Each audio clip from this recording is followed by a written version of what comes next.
Olá, meus queridos e amados irmãos, a paz do Senhor Jesus, tudo bem com você? É com muita alegria que nós estamos chegando para mais um momento de estudo, mais um momento de aprendizado aqui no nosso canal EBD Explicada 2.0. E hoje nós iremos para a lição de número 12. Meus irmãos, eu não sei se você já foi ferido por alguém que deveria proteger você. Eu não sei se você já sentiu a dor de uma palavra que nunca foi esquecida. Ou, quem sabe, você já carregou no coração a mágoa que o tempo não conseguiu apagar. Existem feridas que não estão no corpo, elas estão na alma. Feridas causadas dentro da própria família, entre irmãos, entre cônjuges, entre pais e filhos, entre pessoas que um dia se amaram, mas que hoje estão separadas. Durante 20 anos, meus irmãos, Jacó carregou o peso de um passado que não podia mudar. Esaú carregou a dor de uma traição que parecia impossível de esquecer. Tudo indicava que aquele reencontro terminaria em tragédia, mas Deus estava trabalhando onde ninguém podia ver. Enquanto Jacó era transformado por Deus, Esaú também estava sendo alcançado pela graça de Deus. E quando finalmente os dois se encontraram, não vemos espadas sendo levantadas, vemos lágrimas. Não vemos vingança, vemos abraço. Não vemos o ódio, mas vemos a reconciliação. A história de Jacó e Esaú nos ensina que aquilo que parece impossível para os homens é possível para Deus. Quando Deus lhe cura, meus irmãos, o nosso coração, o perdão, então ele vence a mágoa. Quando Deus ele entra em cena, famílias elas são restauradas. Quando Deus ele age, relacionamentos quebrados podem ser reconstruídos. E na lição de hoje nós aprenderemos que sempre existe esperança para quem decide obedecer a Deus e praticar o perdão. Prepare então o seu coração. Vamos juntos descobrir como a graça de Deus transformou um grande conflito familiar em uma reconciliação, tá bom? Contamos então com a sua presença, contamos com a sua participação. E se você ainda não é inscrito em nosso canal, se inscreve, aperta o sininho de notificações, deixe também seu like para que o próprio YouTube valorize o nosso trabalho e apresente esta aula para mais pessoas, tá bom? Vamos juntos então para mais uma aula, permitindo Deus. Então, queridos, na lição de hoje, falando sobre a reconciliação de Jacó com Esaú, nós temos como texto áureo o texto de Gênesis capítulo 33, versículo 4, que diz assim: Então Esaú correu-lhe ao encontro e abraçou, lançou-se sobre o seu pescoço e beijou e choraram. Observe quantos verbos importantes aqui. Correu, abraçou, lançou, beijou e choraram. Quantos verbos importantes aqui nós temos nessa passagem. A gente vai falar um pouquinho deles lá na frente, tá bom? Agora, a nossa verdade prática, ela diz o seguinte: em Deus sempre há possibilidade de perdão e reconciliação. Isso é fato, meus irmãos. Eu particularmente fico chocado com alguns irmãos que, embora leiam Lucas capítulo 1, versículo 37, de que para Deus nada é impossível, mas quando eles estão em uma crise de relacionamento e por alguma razão ali eles brigam, eles se separam por um instante, e quando nós falamos para eles sobre perdão, sobre reconciliação, aí eles dizem que é impossível que se volte ali a ter um relacionamento restaurado, é impossível que se haja então essa reconciliação, e isso só mostra a incredulidade daquilo que às vezes até eles mesmos pregam. Porque, meus irmãos, se você crê que Deus ele faz o impossível, não há qualquer relacionamento, por mais ferido que esteja, por mais quebrado, vou dizer mais, por mais esmagado que esteja, que não venha ou não possa ser restaurado pelas mãos do nosso Deus. Amém, queridos? Então, meus irmãos, a nossa leitura bíblica em classe está no livro do Gênesis, capítulo de número 33, verso 1 ao verso de número 10.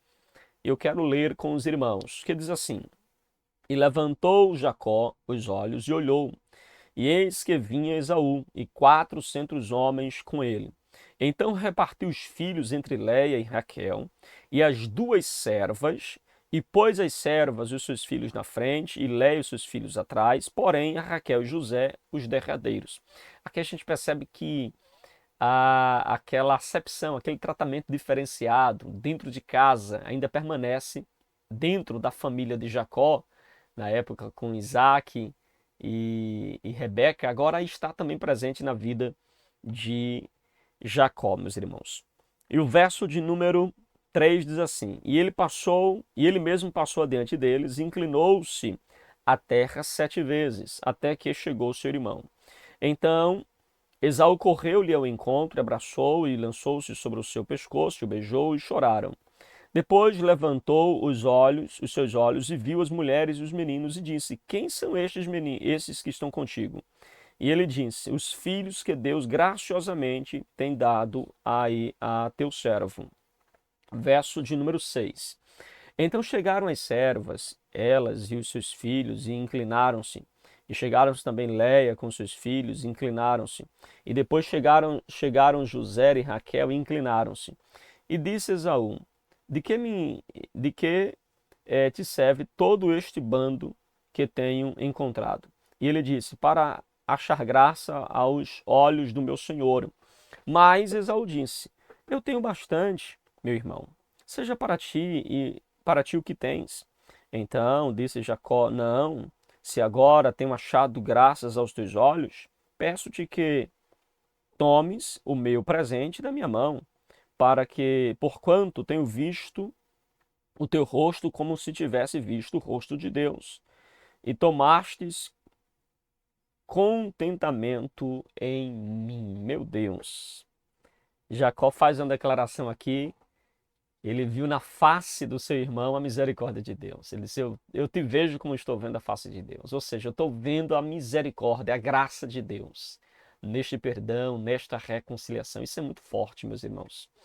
E aí nós temos 3 objetivos na nossa aula de hoje. Primeiro, explicar que Jacó e Esaú tinham sérios conflitos. Segundo, mostrar o encontro de Jacó e Esaú. E, por fim, saber que depois do encontro com o seu irmão, Jacó e Esaú seguem o seu caminho, seguem os propósitos de Deus para a vida deles, tá bom? Então esses são os 3 objetivos da nossa aula de hoje. Então vamos falar um pouco sobre esta reconciliação entre Jacó e o seu irmão Esaú. Portanto, é uma lição que vai falar de perdão, que vai tratar sobre a importância de nós perdoarmos uns aos outros, tá bom? E olha, queridos, o nosso primeiro ponto fala sobre irmãos em conflitos, ou irmão em conflito. E aqui a gente percebe, meus irmãos, que poucas dores são tão profundas quanto os conflitos dentro da própria casa, dentro da própria família. É doloroso, claro, quando alguém distante nos machuca, mas nunca é mais doloroso do que uma ferida causada por alguém que tem o nosso sangue. Nunca, meus irmãos. A profundidade é outra. A história de Jacó e Esaú é exatamente assim. 2 irmãos, 2 filhos da mesma promessa, 2 homens criados na mesma casa, mas que permitiram que a rivalidade, o favoritismo e as escolhas erradas construíssem um muro entre eles. Quando chegamos aqui no texto de Gênesis, capítulo 33, nós encontramos 2 homens prestes a se reencontrar depois de aproximadamente 20 anos de separação.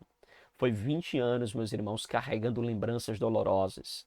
20 anos convivendo com as consequências do pecado. 20 anos em que Deus também trabalhou silenciosamente no coração de ambos. E antes de nós entendermos a reconciliação, nós precisamos compreender, obviamente, o conflito, porque Deus não cura aquilo que nós não reconhecemos, porque toda restauração começa quando encaramos nossas feridas. Então, o primeiro ponto da nossa lição apresenta 3 personagens importantes aqui dentro do contexto, e eu quero trabalhar com você cada um deles: Jacó, Esaú e Raquel. certo? E vamos aqui tirar algumas lições preciosas da vida dessas personagens. Primeiro, nós temos Jacó. Eu fiz questão de colocar aqui um complemento na nossa aula, que é Jacó, a transformação de um homem quebrantado. Então, meus irmãos, quando observamos Jacó, neste momento da narrativa, nós percebemos que ele já não é mais o mesmo homem que fugiu da casa do seu pai. Ou ano antes, né?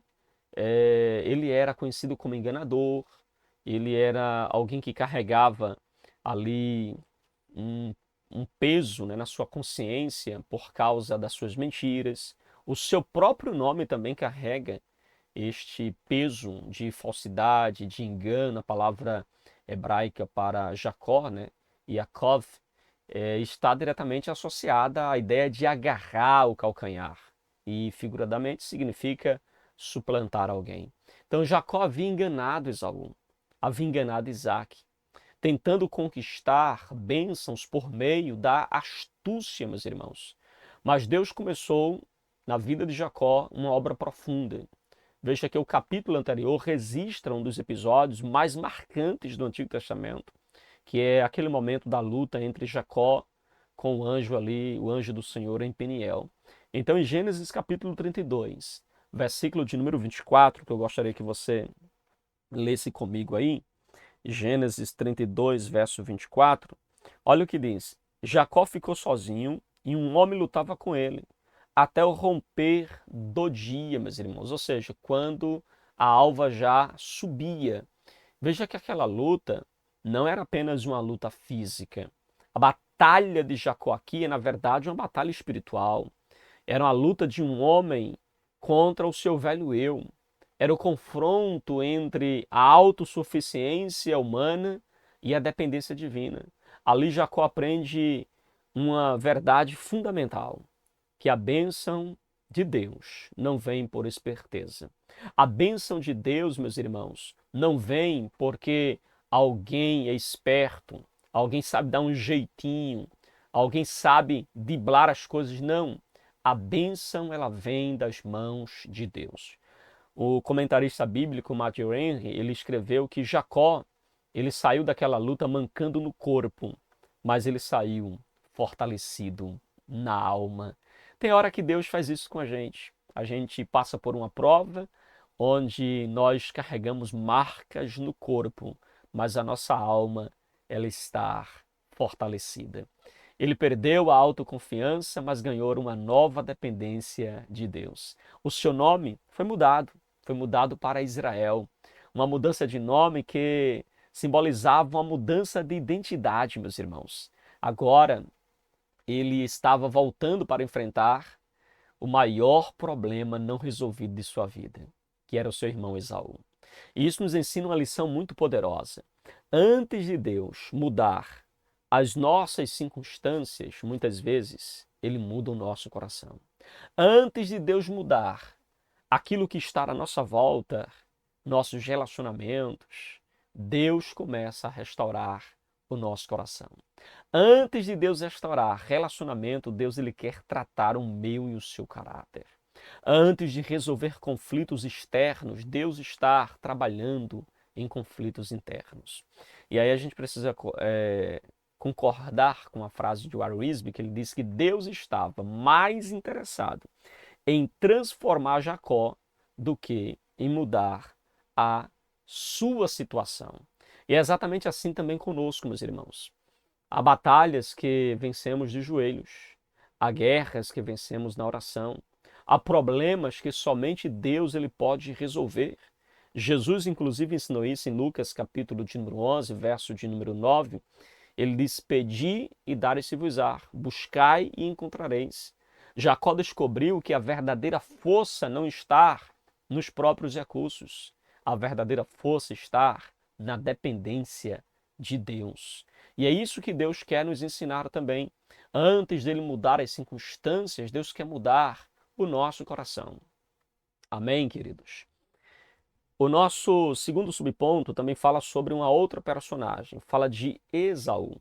E aqui eu coloquei também quando Deus trabalha no coração do ofendido. Você crê que Deus trabalha no coração do ofendido? Veja que não foi apenas Jacó quem mudou. Tudo indica que enquanto Deus trabalhava também no coração de Jacó, Deus também trabalhou no coração de Esaú. Quando olhamos para o passado, nós encontramos um homem profundamente ferido. Esaú, meus irmãos, tinha vendido o seu direito de primogenitura por um prato de lentilhas. Lá em Gênesis capítulo 25, versículo 34, registra que ele desprezou a sua primogenitura. Depois ele perdeu também a sua bênção patriarcal e culpou Jacó por isso. A sua dor transformou-se em ódio, a sua mágoa transformou-se em desejo de vingança, a ponto que Gênesis capítulo 27, versículo 41 diz que então Esaú aborreceu a Jacó. Ou seja, o plano era simples, esperar a morte do pai e depois matar o irmão. Mas veja que o tempo passou, os anos se passaram e o Deus que agiu na vida de Jacó também começou a agir na vida de Esaú, meus irmãos. Quando Jacó envia mensageiros, descobre que Esaú estava vindo ao seu encontro acompanhado de 400 homens. Naturalmente, Jacó, quando vê essa cena, ele imagina que isso era para o pior, ou seja, era uma guerra. Mas Deus estava trabalhando onde Jacó não podia enxergar. Eu vou repetir. Deus estava trabalhando onde Jacó não estava vendo.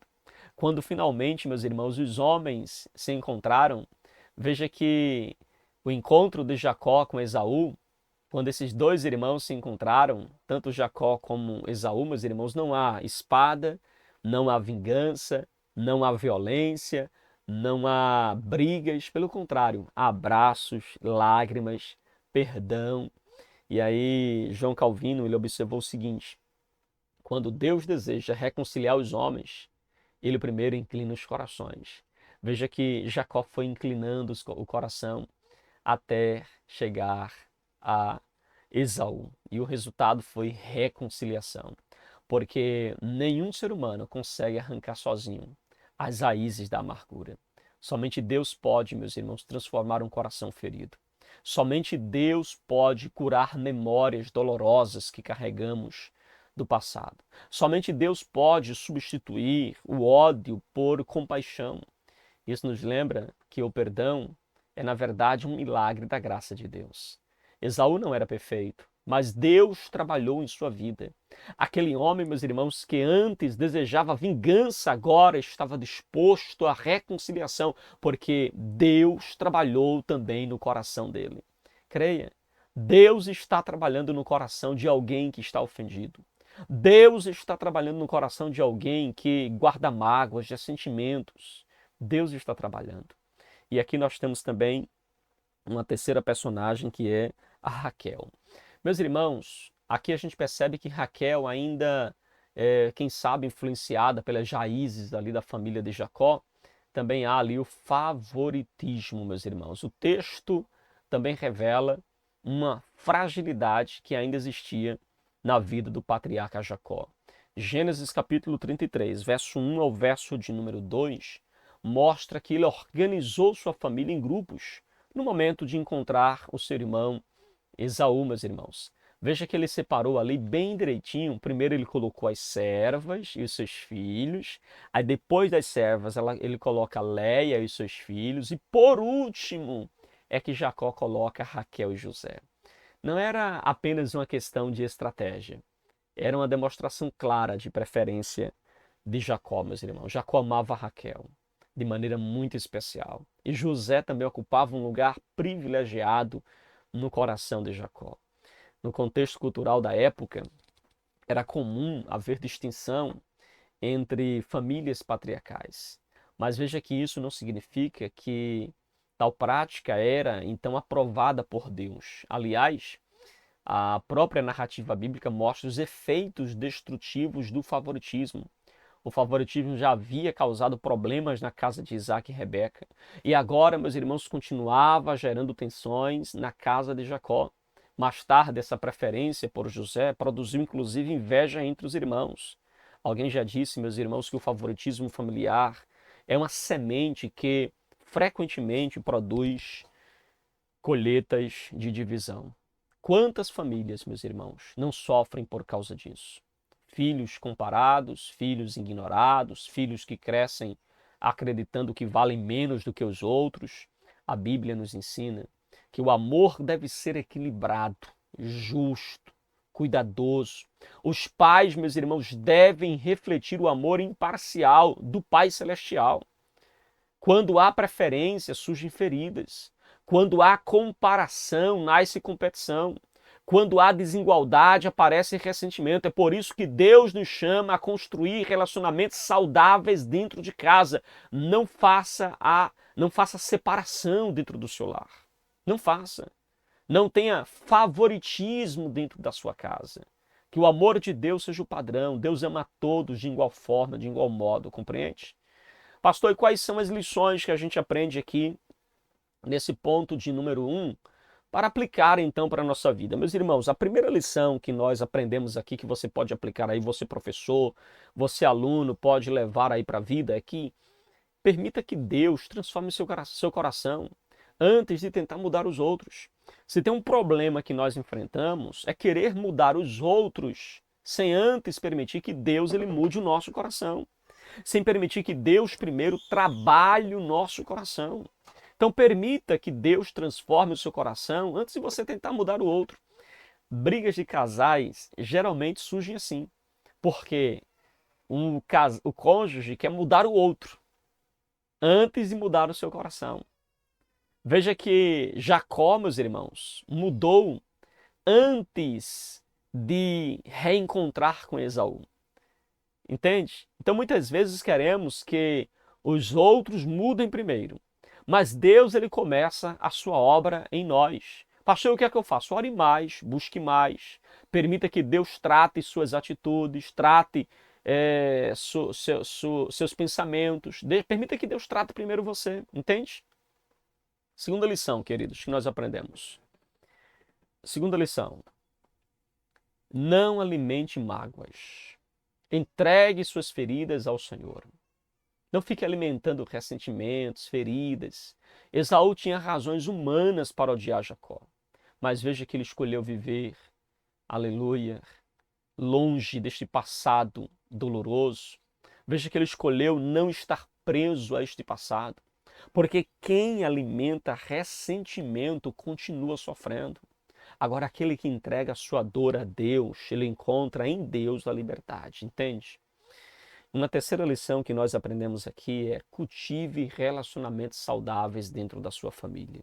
Evite comparações, evite preferências, evite palavras que criam divisões, construa pontes, não muros dentro da sua casa. Seja um instrumento de paz dentro do seu lar e não um instrumento de guerra, compreende? Amém, meus irmãos? Então, meus irmãos, este primeiro ponto, nos mostra que Deus ele estava trabalhando em dois corações ao mesmo tempo. Deus estava transformando Jacó, mas estava também curando o coração de Esaú, preparando o terreno ali para aquele reencontro que parecia impossível, viu? Porque quando Deus ele entra na história, até os conflitos mais antigos podem se transformar em testemunho de sua graça. E a grande lição que nós aprendemos aqui é esta: Deus não apenas reconcilia irmãos, Ele transforma corações para que a reconciliação seja possível, meus irmãos. Amém? Tranquilos? Vamos então para a sinopse aqui do nosso ponto de número 1. Esaú e Jacó eram irmãos, mas viviam em conflitos e tinham muito a se acertar. Muito, meus irmãos. E você vê que pela graça de Deus, isso foi possível, porque Deus, ele é um construtor de pontes. Deus é um reconciliador. E ele reconciliou Jacó e Esaú por meio da sua graça. Amém, queridos? Nosso segundo ponto da lição vai falar agora sobre o encontro entre Jacó e Esaú. Agora a gente vai falar aqui mais diretamente sobre este encontro entre Jacó e Esaú. Este é um dos momentos mais emocionantes de toda a história patriarcal. Durante 20 anos, Jacó viveu com uma pergunta dentro do coração: o que acontecerá quando eu encontrar o meu irmão novamente? Como será esse reencontro? 20 anos antes, ele estava fugindo do seu irmão. Ele fugiu da ira de Esaú, fugiu das consequências dos seus erros, fugiu do seu passado. Mas agora, um momento em que acontece um momento aqui em que ele não consegue mais fugir. Ou seja, não dá para fugir para sempre, meus irmãos. Você percebe então que chega um momento em que não dá mais para se esconder. É hora de encarar a realidade. E Jacó está vivendo este momento. Chega um momento em que Deus nos chama para enfrentar aquilo que ficou pendente. Chega um momento que Deus nos chama para atualizar as coisas, entende? E agora o dia havia chegado. Jacó está diante do maior reencontro da sua vida. Um homem que um dia desejou a morte está vindo ao seu encontro. Um homem que um dia prometeu matá-lo quando seu pai falecesse estava vindo em sua direção. Mas o que parecia ser um cenário de tragédia, de dor, de guerra, transformou-se em uma das mais belas histórias de reconciliação das Escrituras. E aqui nosso autor pontua 3 verdades. Primeiro, Deus entra em ação. Não tenho dúvida, meus irmãos. O texto de Gênesis 33 começa revelando aí essa tensão, mas nitidamente nós temos aí a mão de Deus. Jacó levantou os olhos e vê Esaú se aproximando acompanhado de 400 homens. Humanamente falando, meus irmãos, aquilo parecia um exército, parecia uma ameaça, parecia o cumprimento dos seus piores medos. Esaú vem para me matar. Mas veja que Jacó, embora estivesse enxergando apenas isso, embora Jacó estava vendo apenas Esaú se aproximando com um grande exército, meus irmãos, Deus estava trabalhando naquela situação. A maior parte das obras de Deus, ela acontece geralmente nos bastidores. Antes de Deus ele agir diante dos nossos olhos, ele já está operando aonde nós não conseguimos ver. E por isso, meus irmãos, quando Jacó avista Esaú, ele toma uma atitude surpreendente. O verso 3 diz que ele mesmo passou adiante deles, inclinou-se à terra 7 vezes, até que chegou a seu irmão. Observe esse detalhe. Jacó, ele não envia um representante, não manda um servo, não coloca ninguém em seu lugar. Ele mesmo vai ao encontro de Esaú. Aquele homem que antes enganava, agora ele assume a responsabilidade. Aquele homem que antes fugia, agora enfrenta a situação. Aquele homem, meus irmãos, que antes manipulava as coisas, sabes, agora ele se humilha. Queridos irmãos, no Antigo Oriente Próximo, inclinar-se diante de alguém era um gesto de respeito, de submissão. Mas se inclinar 7 vezes, aqui temos algo extraordinário. Era uma demonstração pública de humildade. Era como se Jacó estivesse dizendo assim: eu não venho como adversário, Esaú. Eu não venho para disputar, Esaú. Eu venho em paz, entende? Era como se ele estivesse dizendo isso para o seu irmão. E aí Matthew Henry, ele comenta que a humildade é uma das ferramentas mais eficazes para desarmar a hostilidade. Com essa verdade, nós podemos então aprender, meus irmãos, lições preciosas. Porque muitos conflitos permanecem porque ninguém quer dar o primeiro passo, entende? Muitos conflitos permanecem porque ninguém quer ceder. Nós aprendemos aqui lições preciosas porque muitos conflitos não caíram ainda porque ninguém quer pedir perdão, ninguém quer se humilhar, ninguém quer reconhecer os seus erros. Mas veja que Jacó nos ensina que a reconciliação exige coragem, exige humildade, exige decisão, meus irmãos. O próprio Jesus nos ensinou em Mateus capítulo de número 5, versículo de número 9, bem-aventurados pacificadores. Não é os criadores de conflitos, não é aqueles que alimentam mágoas, mas os pacificadores, aqueles que trabalham pela restauração, aqueles que constroem pontes e não muros de separação, aqueles que buscam a paz. Então veja que Jacó, ele está fazendo exatamente isso. Jacó está construindo pontes de restauração em seu relacionamento com seu irmão. Compreende? E aí nós temos, meus irmãos, que Esaú abraça e beija Jacó. Essa cena é maravilhosa, porque aqui nós estamos presenciando um fato aparentemente ou diretamente até inesperado. Algo que ninguém imaginava, provavelmente. Algo que somente Deus, de fato, poderia produzir. Veja comigo Gênesis capítulo de número 33, versículo 4. Então Esaú correu ao encontro dele e o abraçou e pôs os braços em volta do seu pescoço e dele e beijou e choraram, meus irmãos. Isso é muito forte, muito forte. Veja que cena extraordinária nós temos aqui. O homem que um dia desejou vingança, agora corre para abraçar o seu irmão. O homem que um dia desejou matar, agora deseja restaurar. O homem que um dia alimentou ódio, agora derrama lágrimas, ele chora agarrado ao pescoço do seu irmão.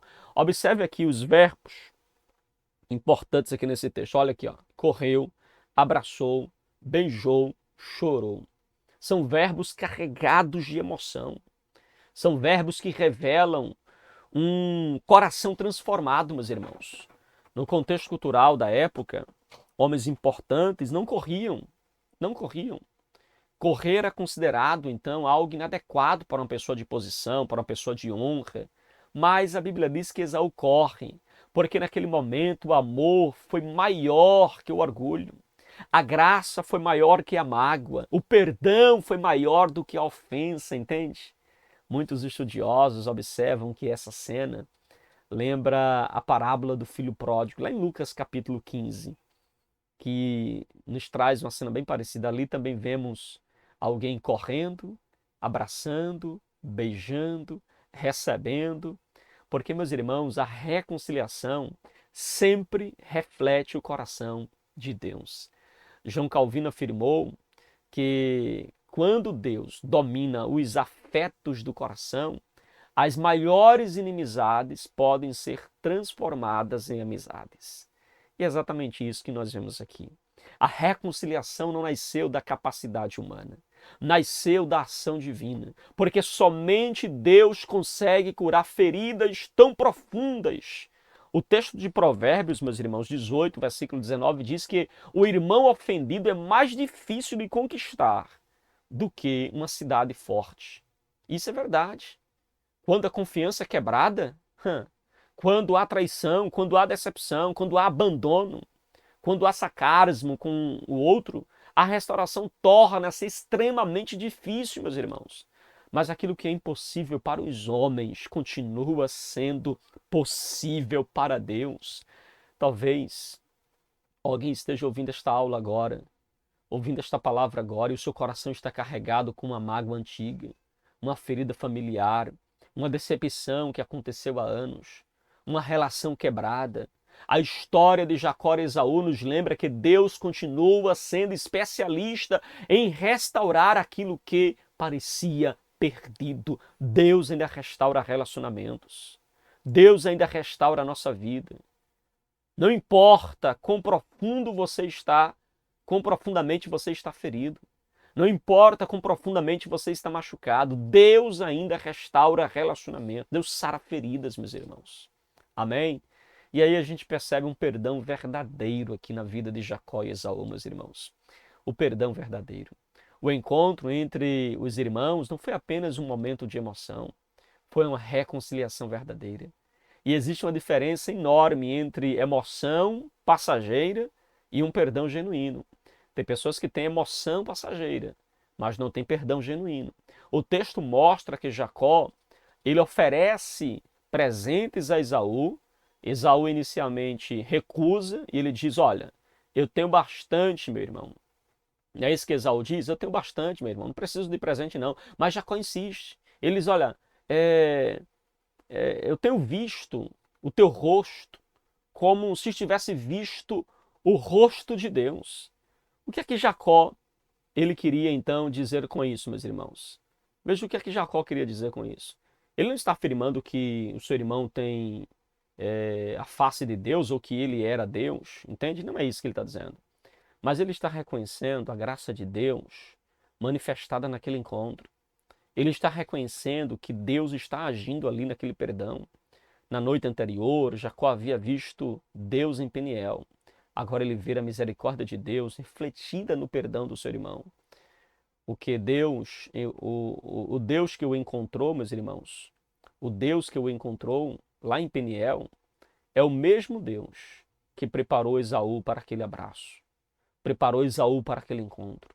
O verdadeiro perdão não ignora o passado, mas também não permanece prisioneiro a ele. O verdadeiro perdão não significa fingir que nada aconteceu. Não. Significa escolher não viver mais dominado pela ofensa. Há um texto que eu amo muito, lá de Colossenses 3, versículo 13, que diz: perdoando-vos uns aos outros, como também Cristo vos perdoou. Veja que o padrão cristão de perdão não é sentimento humano, é a graça divina. Perdoamos porque fomos perdoados. Liberamos porque nós fomos alcançados pela misericórdia. E aí nós temos que concordar com o comentário de Waruiz, porque ele diz que o perdão não muda o passado, de fato, mas o perdão muda o futuro. Entende? Repito, o perdão não muda o passado. Você perdoar alguém não vai mudar o que aconteceu. O que aconteceu, aconteceu, está registrado, é histórico. Não tem como voltarmos para mudar isso. Mas o perdão, ele muda o futuro. Amém? Jacó não podia pagar o que fez. Esaú não podia pagar a dor que sentiu. Mas ambos podiam construir uma nova história a partir daquele momento. E foi exatamente isso que eles fizeram. O inimigo desejava destruição, desejava de fato que Esaú cumprisse o seu desejo lá no momento da ira, mas Deus produziu restauração. O inimigo desejava a separação, mas Deus produziu reconciliação. O inimigo desejava a morte, mas Deus produziu vida. O propósito do inimigo não prevaleceu. E eu creio que o propósito do inimigo não vai prevalecer também na sua vida. Deus é maior, meus irmãos. Amém? Tranquilos? Então, quais são as lições que a gente aprende aqui, meus irmãos? Só algumas lições para a nossa vida. Primeiro, tome a iniciativa da reconciliação quando ela estiver ao seu alcance. Tome a iniciativa. Não fique esperando o outro mudar. Não fique esperando o outro vir até você. Faça a sua parte. Jacó não ficou de braços cruzados, esperando então seu irmão vir ao seu encontro. Não. Ele foi ao encontro do irmão. Muitas relações, elas continuam quebradas porque ninguém quer dar o primeiro passo, ninguém quer perdoar, ninguém quer ser humilde, ninguém quer deixar a autossuficiência de lado. Mas no que depender de você, meu irmão, promova a paz. Vai lá, quebra o gelo, pede perdão, se reconcilia. Busque essa restauração, entende? Não fique aí, pastor, eu só perdoo se ele perdoar, eu só libero perdão se ele me pedir perdão primeiro. Não, não faço isso não. Quebra isso aí. Amém, meus irmãos? Uma outra lição que a gente aprende aqui, permita que Deus cure as feridas do seu coração. Tem pessoas que se fecham. Não permita que Deus trabalhe em seu coração, removendo as feridas que há lá dentro. Esaú tinha razão para continuar amargurado. Tinha motivo para continuar com o seu plano maligno de matar o seu irmão. Mas ele escolheu não viver preso ao passado. Entregue suas dores ao Senhor, meu irmão. A mágoa aprisiona, o perdão liberta. Então, entregue essas dores ao Senhor. Não viva preso deste passado que te machuca, que te fere. Entende?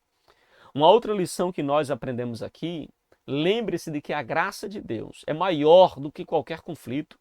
A graça de Deus é maior do que qualquer conflito. Se Deus reconciliou Jacó e Esaú depois de 20 anos, ele continua sendo capaz de restaurar o meu e o seu relacionamento hoje. Não limite o poder da graça, não limite a ação de Deus, não desista de pessoas pelas quais Deus ainda está trabalhando em seus corações. Amém, queridos?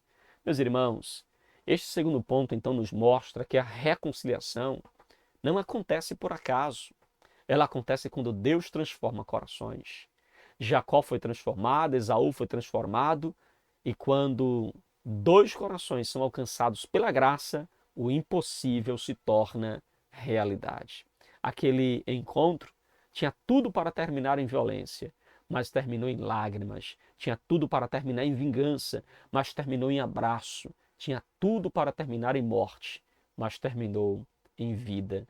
terminou em reconciliação. E a grande lição que nós aprendemos aqui neste ponto de número 2 é que quando Deus reina no coração, o perdão vence a mágoa e a reconciliação vence o conflito. Amém, queridos? E aí nós vamos para a sinopse aqui do nosso ponto de número 2. Esaú e Jacó se encontram e se perdoam. Meu Deus, como o perdão é importante, não é, irmãos? Eles se encontraram, se perdoaram e seguiram, então, avante. Como a gente pode ver agora no nosso ponto de número 3, tá bom? Chegamos agora ao terceiro ponto da nossa lição, onde falaremos sobre a família de Jacó segue seu caminho. Depois do abraço, depois das lágrimas, depois do perdão, depois da reconciliação, a vida precisa continuar, a vida precisa prosseguir. Você não pode ficar preso ao que passou, entende? Siga em frente, isso é muito importante. O perdão cura o coração. Jacó e Esaú se perdoaram. Depois da reconciliação, é possível viver em paz, mesmo que por vezes é necessário manter ali limites saudáveis, entende? Então esse terceiro ponto vai trabalhar exatamente isso. Primeiro, eu gostaria de discordar aqui humildemente do autor da nossa lição, porque no ponto de número 3 e no subponto 1, ele fala: os irmãos se separaram porque Esaú voltou para sua terra e Jacó foi então para Sucote. Então vejam, aqui o fato deles se separarem geograficamente em nenhum momento mostra que isso foi feito por precaução, embora a dívida tivesse sido cancelada, ou seja, não houvesse mais nenhuma mágoa, mas por precaução eles então tomaram destinos diferentes. Não há nenhum cabimento para isso. O autor sugere aqui, né, que aprendemos com esse episódio que perdoar não significa andar novamente junto. E eu discordo dessa colocação. E por que discordo? Porque no finalzinho do próprio texto o autor diz assim, citando Efésios 4:22, e devemos perdoar como também Deus em Cristo nos perdoou. Então veja, quando Deus nos perdoa, nós não seguimos cada um seu caminho. Entende? Deus não cancela a nossa dívida, agora diz assim, olha, agora a gente precisa caminhar por caminhos diferentes, tomar princípios aí de medidas, né, de distanciamento para a gente evitar qualquer conflito novo, que eu venha me chatear com você de novo, não. Então o perdão não é apenas a reconciliação dali naquele momento ali, a liberação de perdão naquele momento, mas é também uma restauração de relacionamento, entende? Por isso que eu mudei aqui o ponto, coloquei assim, os irmãos se reconciliam e seguem seus propósitos, ok? Então veja, os irmãos se reconciliaram e seguiram os seus propósitos. Porque você vai encontrar, vai perceber aqui, meus irmãos, que depois deste emocionante reencontro entre Jacó e Esaú, nós temos aqui algumas lições muito importantes que a reconciliação ela havia acontecido, o abraço entre Esaú e Jacó foi sincero, foram verdadeiros, as lágrimas foram verdadeiras, o perdão entre eles foi genuíno, o muro que durante 20 anos separou Jacó e Esaú, agora já foi derrubado e pela graça de Deus havia uma ponte ali de relacionamentos. Agora a narrativa nos mostra que a vida continua, mas precisamos ter cuidado para não interpretar, obviamente, esse texto de forma equivocada, né? Ou seja, o fato de Jacó seguir para Sucote e Esaú retornar para Seir não significa que eles permaneceram distantes emocionalmente ou que a reconciliação foi incompleta. Pelo contrário, meus irmãos, pelo contrário. O texto mostra que a relação foi restaurada. A hostilidade entre Jacó e Esaú foi extinta, desapareceu. A vingança foi abandonada, a comunhão entre os irmãos foi restabelecida. Inclusive, Gênesis capítulo 33, versículo 16, nos mostra algo muito importante. Eu gostaria de ler com os irmãos. Gênesis 33, veja aí comigo, Gênesis 33, versículo de número 16, tá bom? Abra sua Bíblia aí. Olha o que diz o texto, meus irmãos. Olha o que diz o texto.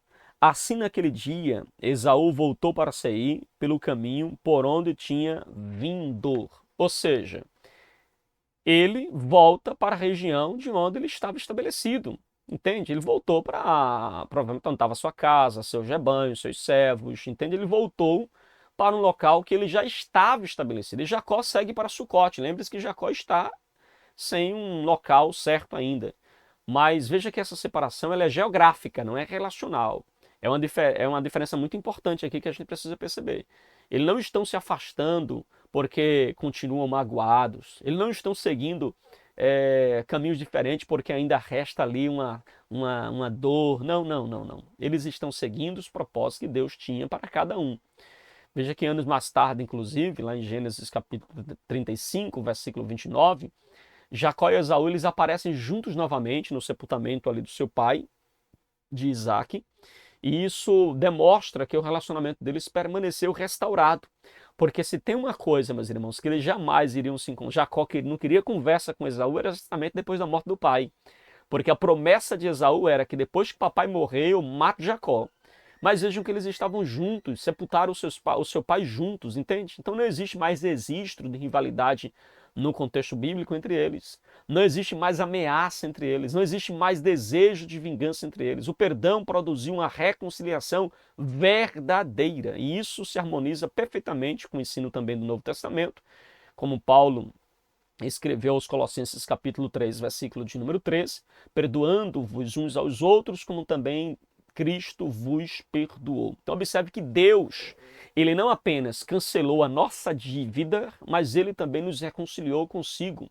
Ele nos recebeu em sua família, ele restaurou a nossa comunhão com ele, entende? E essa é a ideia do perdão cristão. Esse é o ideal, é o padrão do perdão cristão. Não é apenas encerrar um conflito. O perdão não é apenas encerrar um conflito, meus irmãos, mas é restaurar relacionamentos. E aí eu concordo com o Merton quando ele comenta que o perdão verdadeiro não busca apenas remover a ofensa, mas restaurar a paz entre aqueles que estavam separados.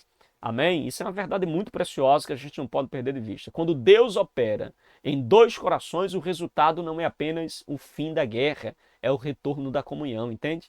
Jacó e Esaú não voltaram a viver na mesma região, mas voltaram a ser irmãos, em pleno sentido da palavra, meus irmãos. A reconciliação não os tornou inseparáveis, mas os tornou novamente unidos pelo amor e pelo perdão. E essa continua sendo a vontade de Deus para os seus filhos hoje, entende? Que nós possamos seguir esse exemplo. Perdoar não é apenas cancelar a dívida, é ter um relacionamento restaurado. Ok?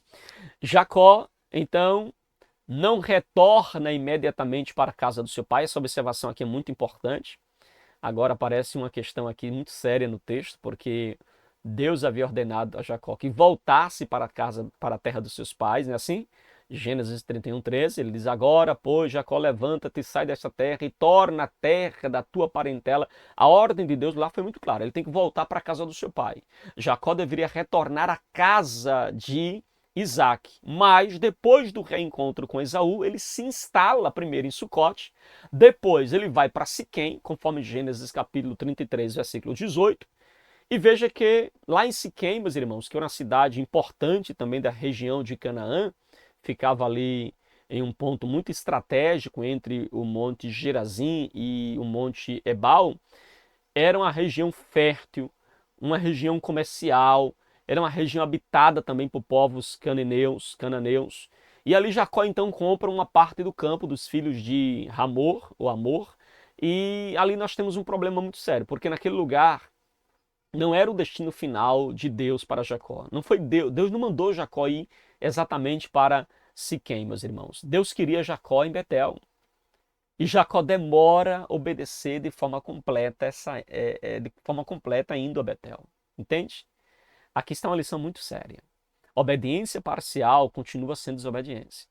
Jacó saiu de Harã, Jacó deixou Labão, Jacó reconciliou-se com Esaú, mas ainda não havia chegado ao lugar da completa obediência. Não. E mais tarde, meus irmãos, em Gênesis capítulo 34, veremos consequências dolorosas ligadas à sua permanência na cidade de Siquém.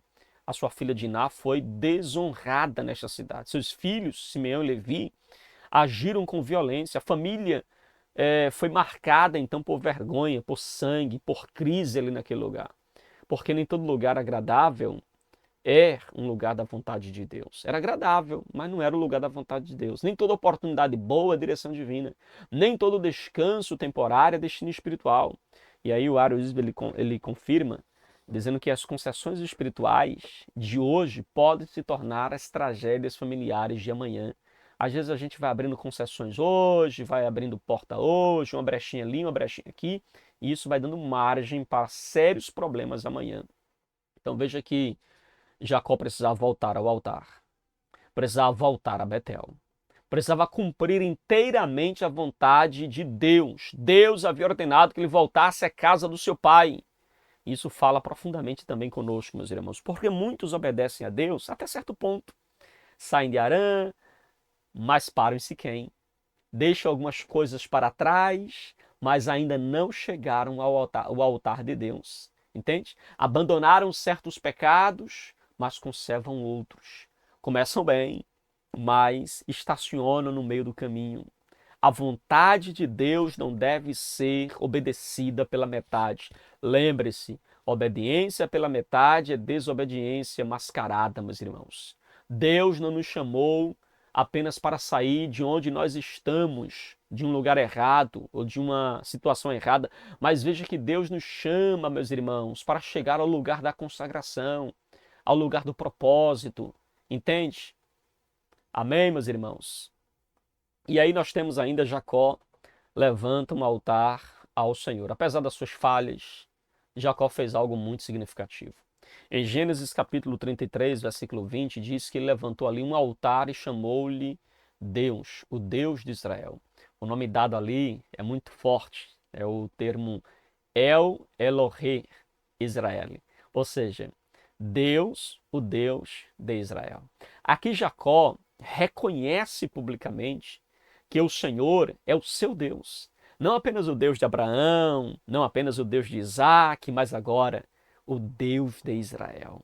O Deus que o encontrou em Betel, o Deus que o guardou em Harã, o Deus que o libertou de Labão, o Deus que o sustentou, meus irmãos, em Peniel, o Deus que o reconciliou com Esaú. Jacó levanta um altar, o altar da adoração, do louvor, do reconhecimento que Deus é o seu Deus. E altar na Bíblia fala de adoração, de entrega, de memória, de consagração. Abraão levantava altares, Isaac levantava altares e agora Jacó também está levantando um altar.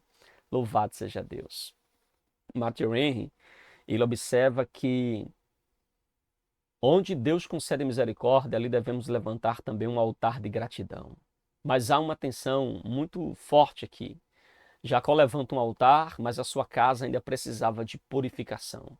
Porque o texto de Gênesis, capítulo 35, versículo 2, diz que Jacó havia sido chamado por Deus para ir a Betel, né? Assim Deus o chama para ir a Betel. E Jacó, antes de se dirigir ali, conforme Gênesis capítulo 35, versículo 2, vamos ler esse texto para a gente não mencioná-lo aqui errado. Olha, Jacó disse à sua família e a todos os que estavam com ele: joguem fora os deuses estranhos que há no meio de vocês e purifiquem e troquem de roupa. Então veja, meus irmãos, que essa expressão usada por Jacó, tirai os deuses estranhos que há no meio de vós, isso mostra que altar externo não substitui santidade interna. Não basta ter culto, é preciso ter consagração. Não basta levantar altar, é preciso remover os ídolos. Não basta chamar Deus de Senhor, é preciso dar a Ele o primeiro lugar. É incoerente você dizer Deus é meu Senhor, mas o primeiro lugar é tu mesmo, não é Deus. Quantas casas hoje têm a Bíblia aberta, mas o coração dividido? Tem uma linguagem religiosa, mas os ídolos escondidos no coração. Tem culto, mas falta temor. Tem aparência de piedade, mas não há redenção completa. Jacó precisava entender que Deus, o Deus de Israel, não aceita dividir o altar com deuses estranhos. E nós também precisamos entender isso. O lar cristão precisa ser um lugar onde Deus governa, onde a palavra de Deus tem autoridade, onde a oração é praticada, onde a santidade é valorizada, onde os ídolos modernos eles são removidos, meus irmãos. Ídolos nem sempre são imagem de escultura. Quando a gente fala de ídolo, as pessoas pensam logo em imagem de esculturas, mas eles podem ser telas, vaidades, dinheiro, orgulho, prazeres, ressentimentos, mágoas, qualquer coisa que ocupe o lugar de Deus no coração torna-se então um ídolo, meus irmãos. Amém? Tranquilos? Pastor, quais são as aplicações que nós podemos fazer a partir desse texto? Primeiro, busque não apenas perdoar, mas restaurar relacionamento. Porque o propósito de Deus para o perdão bíblico para nós, não é apenas você acabar com a briga, é você restaurar a comunhão. Foi isso que Deus fez conosco em Cristo, meus irmãos. Ele não apenas cancelou a nossa dívida, ele nos recebeu em sua família, ele restaurou o nosso relacionamento com ele. Sempre que possível, procure reconstruir pontes que foram destruídas pelos conflitos, pelas mágoas, entende? Uma segunda lição que a gente aprende aqui, segunda lição, obedeça a Deus completamente. Jacó começou bem, mas demorou chegar aonde Deus queria. Não pare em Siquém, se Deus lhe chamou para Betel. Não negocie com a vontade de Deus. Obediência parcial pode trazer consequências amargas. Faça o que Deus mandou. Faça do jeito de Deus. Faça no tempo de Deus. Amém, queridos? E uma terceira lição que a gente aprende, levante um altar ao Senhor dentro da sua casa. Jacó levantou um altar, mas depois precisou remover os deuses estranhos. Isso nos ensina que a nossa casa precisa ser lugar de adoração e santidade. Ore com a sua família, leia a palavra com a sua família, cultive o temor do Senhor dentro da sua casa. Remova tudo aquilo que rouba o lugar de Deus dentro do seu lar. Amém, meus irmãos? Então, queridos, este terceiro ponto nos mostra que a reconciliação é uma bênção, mas a caminhada continua. Depois do abraço vem a obediência, depois da lágrima vem o altar, depois do perdão vem a consagração. Jacó não era perfeito, ele era um homem comum como eu e você. Mas Deus estava conduzindo a sua história, conduzindo a sua vida. E a grande lição é esta, meus irmãos, o perdão cura o passado, mas a obediência define o caminho. Que o Senhor nos ajude a perdoar com sinceridade, a caminhar com sabedoria, a obedecer sem demora e a levantar em nossa casa um altar vivo ao Deus de Israel. Amém, meus irmãos? E aí nós temos a sinopse aqui do nosso ponto de número 3. Depois de encontrar seu irmão, Jacó segue seu caminho com sua família. E deixo também essa frase aqui para você: quando Deus transforma o coração, a reconciliação se torna maior que a ofensa. Amém? Meus irmãos, nesta lição de hoje nós aprendemos que, por mais profunda que sejam as feridas causadas pelos conflitos familiares, a graça de Deus é capaz de restaurar corações e relacionamentos. Jacó e Esaú nos mostram que o verdadeiro perdão nasce de uma transformação interior, operada pelo Senhor em nosso coração. A reconciliação não apaga o passado, mas permite construir um novo futuro. Quando Deus governa o coração, o orgulho cede lugar à humildade, a mágoa ao perdão e o conflito à comunhão restaurada. Amém, queridos? Que Deus em Cristo abençoe grandemente a sua vida, em nome de Jesus. Meus queridos e amados irmãos, chegamos então ao finalzinho de mais uma aula aqui do seu canal EBD Explicada 2.0. Que Deus abençoe sua vida, que Deus abençoe sua casa e até a nossa próxima pré-aula, permitindo Deus.